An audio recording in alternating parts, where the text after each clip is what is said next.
Usually we have a client of the month at our seminar, but this month we're just honoring and thankful to all of our clients. It's that time of year, it's Thanksgiving, and we're just grateful for all of you and the people who aren't here that continue to support us and let us have fun with you when you come in and work hard and see the results in you. So thank you.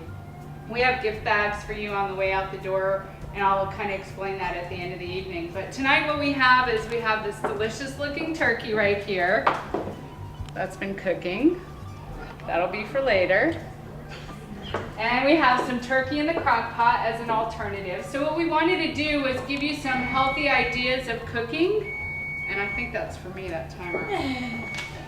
And give you some maybe different ideas of how to cook a little low fat or lower calorie and still have your food taste good, because that's what it's all about. It is Thanksgiving or the holiday, and I'm not sure what I have and where. I think this is done. Oh, sweet potato streusel. I made a traditional stuffing which is in the oven. I used what most people use for stuffing, which is just some bread. And then I made some breadcrumbs myself, which this is the convenient, easy way, and this is maybe the little healthier, more laborious way. So you'll be able to taste the difference. And this I just made exactly how it is on the package, except for butter. I used egg whites. I used 2 egg whites, so it cuts down on some of the higher calorie, and fat in the dish. What I do for my stuffing to make it a little better for you is I use Publix Greenwise sausage. They're hot sausage. If you've never had it, it's really good. I just rip the casing and I brown it like I would any other sausage. So that's what this is. This is just celery, onions, and mushrooms and the sausage already sauteed. So I'm just going to take the stuffing like you would anything else, put it in here, and take all of this and put it in there. And this is all the spices that are going into it. It's sage, thyme, marjoram, and some black pepper. And that's just going to go in here too. And so just mix everything up. It's real easy once you have all the prep work done, isn't it? All that cutting and chopping, that's so hard. And then I know a lot of times when I talk to people about egg whites, they don't know how to separate an egg without having an egg separator. So I thought I'd share that with you guys in case you wanted to know how I do it. So I just take it, crush it, and just go back and forth, and then you have the egg white and the egg yolk. And then I just take the egg and I put it in with the broth, and I'm going to mix it up with a fork, which is right behind you, Michael.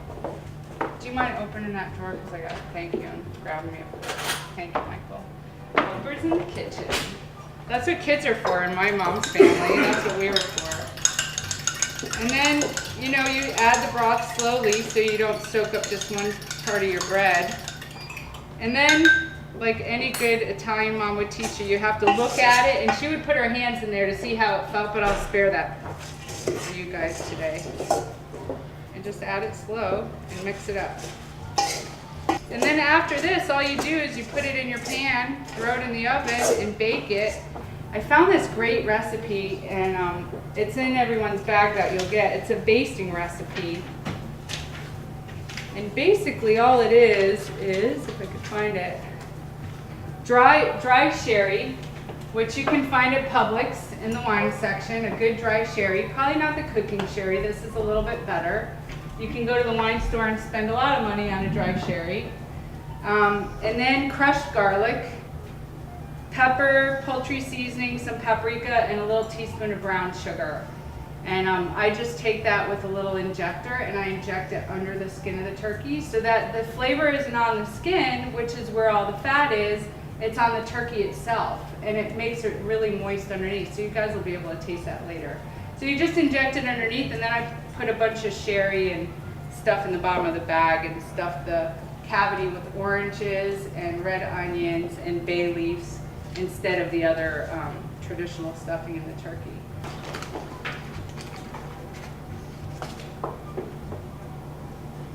So I'm just going to add a little bit to this, and then if you want to add a little bit more, feel free.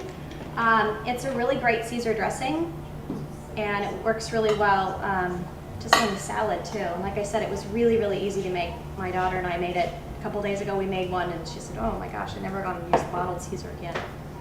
So it looks like food's almost ready. Are you guys hungry?